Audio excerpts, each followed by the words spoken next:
સદગુરુ મહારાજની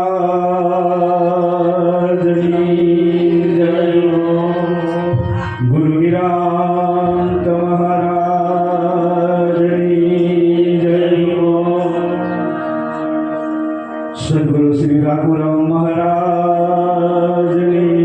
જય હો, બાપુ શ્રી મંગળદાસ મહારાજની જય હો. બધાને હરિ ગુરુ સંતનો જય હો.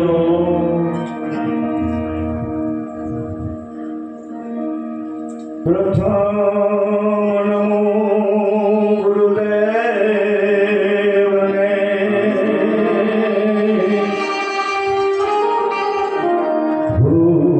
જેણે આપ્યા નિજ જ્ઞાને ગોવિંદ ઓળખ્યા,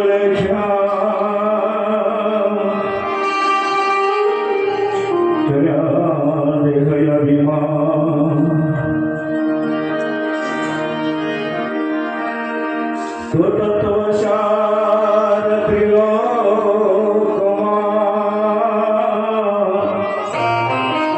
ગુરુ ગોવિંદ કરો, આદિ અંત મધ્ય છે, હરિ ગુરુ સંત સ્વરૂપ સદગુરુ મહારાજ જય હો. હરિ ગુરુ સંતનો જય હો. આમ તો આજની આ સભા મંચસ્વ પરમ પૂજ્ય બાપુ શ્રી રાઘુરામ મહારાજ,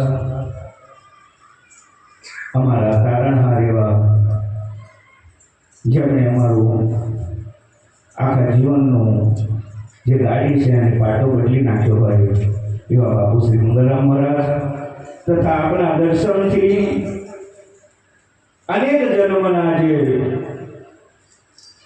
અંદર કાટ હતો એ કાટ ધોઈ ગયો હોય એવા સર્વ ભક્તજનો, દરેકના ચરણોમાં પહેલા તો અમારા જય ગુરુલા.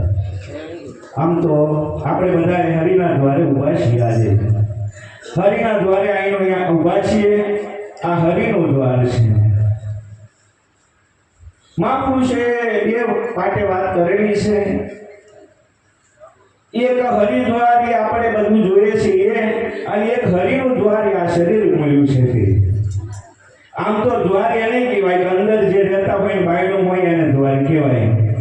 હવે જેમાં હરિ રહેતા હોય એને હરિનું દ્વાર કહેવાય.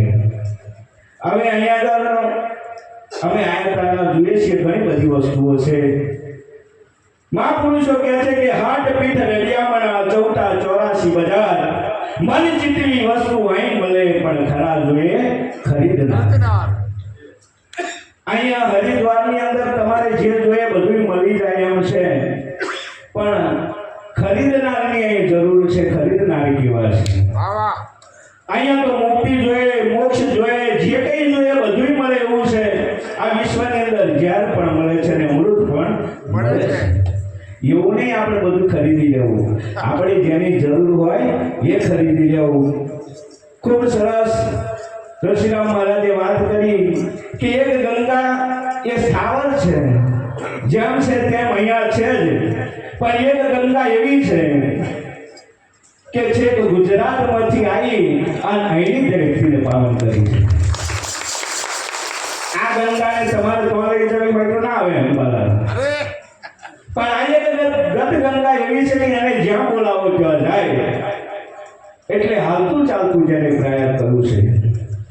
આમ તો સંગી એ બહુ મહત્વની વસ્તુ છે સાહેબ, કારણ કે કીડીને અમારા રણની અંદર હતી અને એની ઈચ્છા થઈ કે મારે સાગરની સફર કરવી છે. હવે નાની કીડી અને સાગરની સફર શું કરી શકે?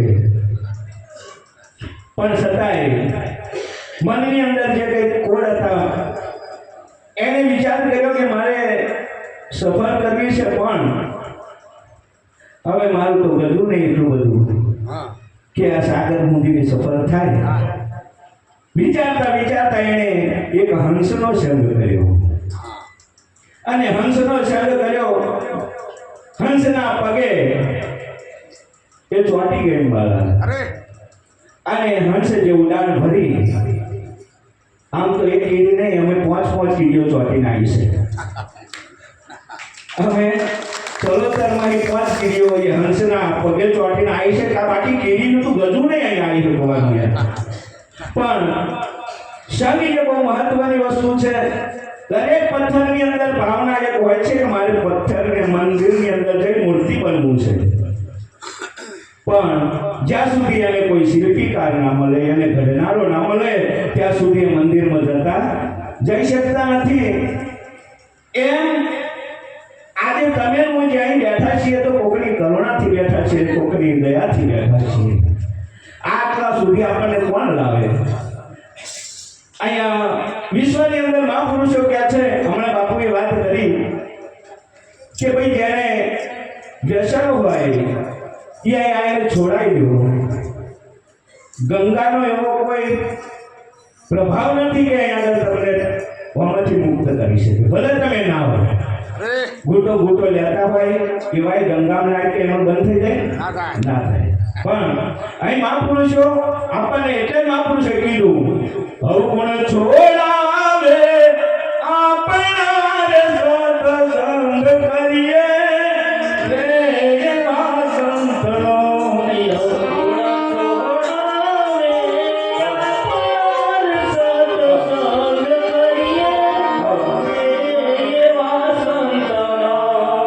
અહીંયા મહાપુરુષો કહે છે આપણે બહુ ગાવું નથી. અવગુણ છોડાવે આપણા એવા સંતનો કોઈ સંગ કરી દઈએ.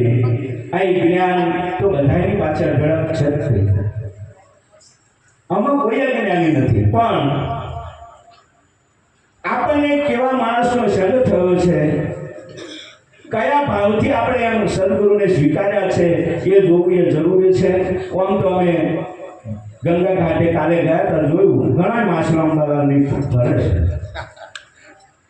પણ હવે મોન તમે જેનો મહિમા સમજીએ છીએ એને ચરણામૃત મોહીએ છીએ, પેલોને એની કોઈ પરવા છે નહીં. અહીં તો સંગ તમે કયા ભાવથી કર્યો છે. 3 વ્યક્તિઓ દવાખાનામાં ગયા, 3 વ્યક્તિઓ દવાખાનામાં ગયા, એકને ફાયદો થયો અને 3ને પાછો ના થયો. પછી બીજા કોઈ પૂછ્યું ભાઈ આમ કેમ? એટલે જેને ફાયદો થયો તો એને પૂછ્યું ભાઈ તને ફાયદો થયો એને ના થયો એનું પાછળનું કારણ શું? એટલે પેલા ભાઈએ કીધું મને તો દર્દ હતું અને પાછી દર્દના પ્રમાણમાં ડોક્ટરની દવા ધારણ કરી એટલે મને ફાયદો. આ બધા જે આયા છે ને એ આપણે બધા દવાખાનામાં આવ્યા છીએ, સમજી લેજો. અને આપણી સર્જરી કરવા માટે આગળ સર્જન બેઠા છે. હવે તમે કયા ભાવથી આવ્યા છો, કયા ભાવથી આને સ્વીકારો છો, એ બહુ મહત્વનું છે. કારણ કે અહીં આવ્યા પછી પણ જો હે દૂર દેખે શું મનને મનાવો, સંત સંગતથી સુખ આવે. હે કરો એવાનો સંગ લાગે રૂપિયા મારા, નટુ અવસર જાય ફરી, નહીં આવે પાવો ફરી. હે મારા તારા મદાશો મરી. અહીંયા આગળ મહાપુરુષો ક્યાં છે? દૂરી ઢેફે શું મનને મનાવો છો? અહીં જે છે બધું સંતના શબ્દો સિવાય બધું દૂરી ઢેફવું જ જેવું છે. કારણ કે એક જ વ્યક્તિ કદાચ મળી જાય, રાવણને જે મળ્યા એ જ વિભીષણને મળ્યા. રાવણને જે રામ મળ્યા એ જ રામ વિભીષણને મળ્યા. પણ મળતાની હારે બેની પરિસ્થિતિ, બેની દિશા બદલાઈ ગઈ. લાય રાવણને જ્યારે રામ મળ્યા તારે કંચન લંક લૂંટાય વિભીષણ ને હે રામ મળ્યા તારે વિભીષણ ને હે રામ મળ્યા તારે અવિચળ પદવી થાય સાધો રમરસ ગેહમાં પીવાય જગમાં જ્ઞાની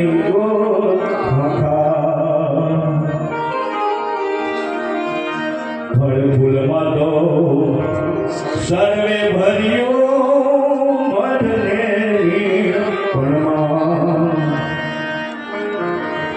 માખીએનો હે મહિમા સમજાય માખીએનો હે મહિમા સમજાય પેલા ભમરા ભૂલી જાય સાલો યમરસ ગેહમાં પીવાય જગમાં જ્ઞાની સાગરમાં તો સૌ કોઈ જાણે મોતીની જેમાં બધાને ખબર છે કે સાગરમાં મોતી પાકે છે અને હંસ મોતી સિવાય બીજું કશું ખાતો નથી એનો ચાલો રહેશે પણ એ સીધે સીધો મય ના જઈ શકે અહીંયા બધાને ખબર છે ગીતાની અંદર ભગવાન શ્રી કૃષ્ણ કહે છે કે અર્જુન કોઈની અણી મૂકે એટલી જગ્યા મારા વગર ખાલી નથી સાગરમાં તો સૌ કોઈ જાણે મોતીની બજે માય બધાને ખબર છે કે પરમાણમાંથી સબર ભરેલું છે પણ એ મળે છે કોને તો સાગરમાં તો સૌ કોઈ જાણે મોતીની બજે માય હવે સાગર તીરે હંસા શોધે કેમ કરી જન્મો જાય સાધુ પ્રેમ રસ કેમ પીવાય એ તો જ્ઞાની ગોથા થઈ જાય છે ખરેખર આપણને જ્યારે આવા મહાપુરુષોનો સંગ થયો હોય ત્યારે આપણો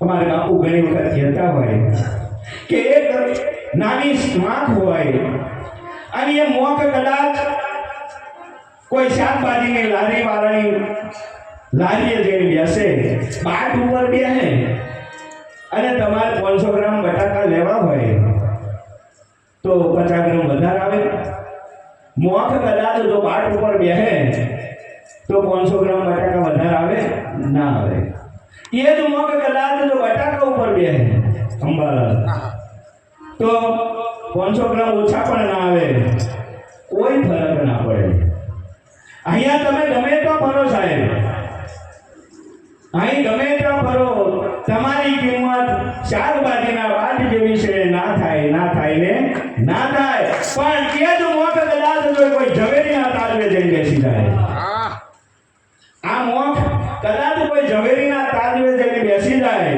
તો એવું કહેવાય કે લેનારને કોઈ આપનારને વધારે નહીં પણ 10,000 નો ફટકો થાય ને આપણે કોના તાજવે છીએ એ મહત્વનું છે જગતના તાજવે જે બેઠા છે આજ દિન સુધી કોઈની કિંમત થઈ નથી અને થવાની નથી પણ સદગુરુના પલ્લે જે પડી ગયા છે આ તો જેને કોઈ એવો શિલ્પી મળી ગયો અને પછી આમાંથી વધારાનો જે ભાગ હતો એ કાઢી નાખ્યો મારા અને કાઢતો એક સુંદર મૂર્તિ બનાવી અને મૂર્તિ જ્યારે મંદિરમાં મૂકીને ત્યારે લોકો એને નમસ્કાર કરતા થયા પગે લાગતા થયા મારે તમારી પરિસ્થિતિ આ પથરા જેવી હતી અરે પથ્થર કરતા કઠણ હૈયું છે મારું રે મોલા નોમના બેઠું તમારું રે સદગુરુ રે પથ્થર નાખ્યા છે તો ગીરે પથ્થર કરતા કઠણ હૈયું આપણું હતું પણ એ ગુરુ મહારાજની કરુણા થઈ વધારાનું જે હતું એ કાઢી નાખ્યું શું કરતો વધારાનું તો નામ રૂપ અને ગુણ આ જે કંઈક વધારાનું હતું એ કાઢી નાખ્યું અને આપણને આબેહૂબ જેવા છીએ તેવા બનાવી આ જગતની અંદર મૂક્યા છે. એટલે આ તિલક વંદન અને ફૂલાદ તો એ ગુરુ મહારાજની દયાથી થાય છે. ખરેખર ગુરુ મહારાજના આપણે બધા ઉતારી છીએ. રૂખડીઓ બાવો તો એમ કહે છે કે જે ગુરુ મહારાજે મનંતરને શબ્દ આપ્યો છે એના બદલામાં કદાચ ઠાલને પડાવું મારા શરીર કરી ઉપર સોનેરી રંગ ચડાવું મોજડી શિવડાવીને મારા ગુરુને પહેરાવું તો આ ગુણ વશીકરણ થાય એવો છે નહીં. એટલે ખરેખર કરુણા ગુરુ મહારાજની છે અને ગુરુના સાનિધ્યમાં સદાય રહેવાથી બરફ જ્યાં સુધી આના વાતાવરણમાં રહે ને તો લગીન થયેલું રહે અને વાતાવરણથી છૂટું થાય એટલે પીગળવાનું શરૂ થઈ જાય. આપણે પણ બાપુના સાનિધ્યની અંદર એમના વાતાવરણમાં રહીશું તો જ આ ઠરેલા રહેવાશે. આટલું કંઈ અમે અમારી વાણીને વિરામ આપીશું. સદગુરુ મહારાજની જય હો. વધાવો નવરંગ મહારાજને ખૂબ સાંભળવા જેવા તો છે ને છે. હવે આપણે એક સંતવાણી કરી